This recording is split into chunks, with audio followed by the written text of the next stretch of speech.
Doon pa lang sa paggawa sa atin, dapat nauna na tayo. Pero hindi po yung ginawa ng ating Diyos. At malinaw po sa kanyang mga salita na ginawa niya muna ang lahat bago niya nilikha. Amen ba yun? Kasi isipin na lang po natin kung tayo yung naunang nilikha niya.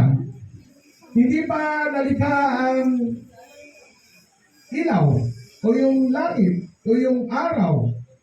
Ano kaya mangyayari sa atin? Diba? Sabi nga dito, you'll find a pattern of abundant giving that spring forth for God.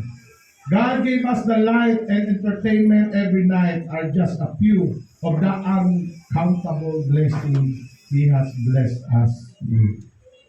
Ito yung mga minsan hindi natin napapansin at hindi natin nabibilang. Kasi lagi, sabi nga kanina, ni nanay, hindi naman laging material, Kaya doon sa bata pala kanina na nagpapasalamat siya na wala pa siyang natatanggap, napakalaking po yun, Para yung nananalangin tayo na uulan, Pero tag-araw, Tag-araw. Kaya nga, ang nananalangin, nagdadala na ng payong. Sasabihin siguro ng iba, ba't parang may konti ito dahil tirik ang araw, may dalang payong. Pero yun po yung pananampalataya po natin sa Panginoon.